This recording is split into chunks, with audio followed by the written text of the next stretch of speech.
ఒకప్పుడు cinema release అయితే 50 నుంచి 100 రోజుల వరకు మూవీస్ థియేటర్స్ లో కొనసాగుతూ ఉండేవి. ఫ్యాన్స్ తప్ప రెగ్యులర్ ఆడియన్స్ మూవీ రిలీజ్ అయిన వెంటనే చూసేయాలనే క్యూరియాసిటీతో ఉండేవారు కాదు. దీంతో కలెక్షన్స్ స్థిరంగా వచ్చేవి. అలాగే టీవీలలో కూడా సినిమాలు కనీసం 100 రోజుల తర్వాత మాత్రమే రిలీజ్ అవుతూ ఉండేవి.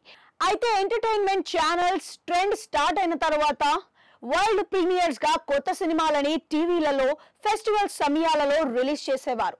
సినిమాల శాటిలైట్ రైట్స్ కోసం కోట్ల రూపాయలు వెచ్చించేవారు.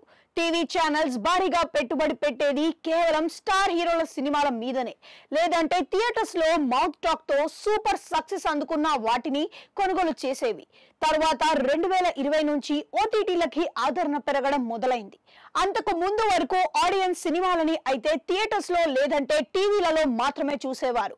డిజిటల్ స్ట్రీమింగ్ యాప్స్ ఎప్పుడైతే వచ్చాయో టీవీ ఛానల్స్ కి క్రమంగా ఆదరణ తగ్గిపోయింది. ఓటీటీలు ట్రెండింగ్ లోకి వచ్చాయి. ఇక్కడే థియేటర్స్ లో సినిమాలకి ఆడియన్స్ నుంచి రెస్పాన్స్ తగ్గుతూ వచ్చింది. ఒకప్పుడు టికెట్ ధరలు 10 నుంచి 20, 50, 70 రూపాయలలో నామమాత్రంగా ఉండేవి. థియేటర్స్ కి వెళ్లి సినిమా చూడటం అనేది ప్రేక్షకులకు పెద్ద ఆర్థిక భారం ఉండేది కాదు.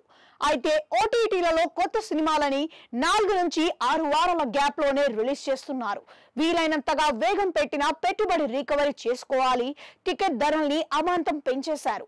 దీంతో సినిమా కేవలం స్టార్ హీరోల సినిమాలని మాత్రమే ప్రేక్షకులు చూడటానికి ఆసక్తిని చూపిస్తున్నారు. చిన్న మీడియం రేంజ్ మూవీస్ అయితే మౌత్ టాక్ బట్టి ప్రేక్షకులు థియేటర్స్ కి వెళ్తున్నారు. యావరేజ్ టాక్ వస్తే ఓటీటీలను వస్తుంది కదా అని లైట్ తీసుకుంటున్నారు. మారిన ప్రేక్షకుల ఆలోచనలతో సూపర్ హిట్ టాక్ వస్తేనే తప్ప సినిమాలకి బ్రేక్ ఈవెన్ కలెక్షన్స్ రావడం లేదు. ఇదే సమయంలో ఓటీటీలు కూడా తమ సబ్స్క్రైబర్స్ ని స్థిరంగా ఉంచుకోవడానికి క్వాలిటీ కంటెంట్ కి ప్రాధాన్యత ఇస్తున్నాయి. స్టార్ హీరోల సినిమాలని మాత్రమే ముందస్తుగా కొనుగోలు చేస్తున్నాయి. లేదంటే మౌత్ టాక్ తో సక్సెస్ అందుకున్న వాటిపై ఎక్కువగా ఆసక్తి చూపిస్తున్నారు. యావరేజ్ టాక్ వచ్చిన సినిమాలని పర్సెంటేజ్ విధానాల్లో ఓటీటీలను రిలీజ్ చేస్తున్నాయి.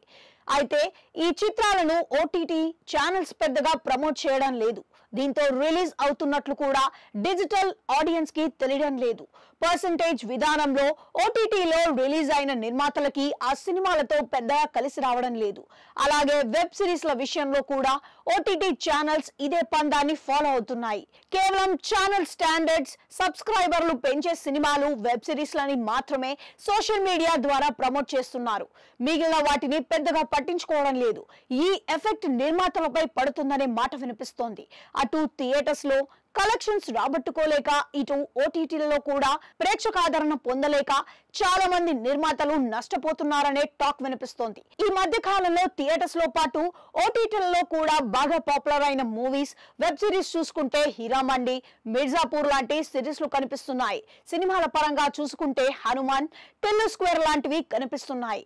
అది కాకుండా నెట్ఫ్లిక్స్, హాట్స్టార్, అమెజాన్ ప్రైమ్ వంటి పెద్ద నెట్వర్క్ ఉన్న ఓటీటీ ఛానల్స్ మాత్రమే రెగ్యులర్ గా వెబ్ సిరీస్ల నిర్మాణం చేస్తున్నారు. కొత్త కంటెంట్లని రిలీజ్ చేస్తున్నారు. మిగిలిన వాటిల్లో ఆశించిన స్థాయిలో కొత్త కంటెంట్ రావడం లేదనే మాట వినిపిస్తోంది.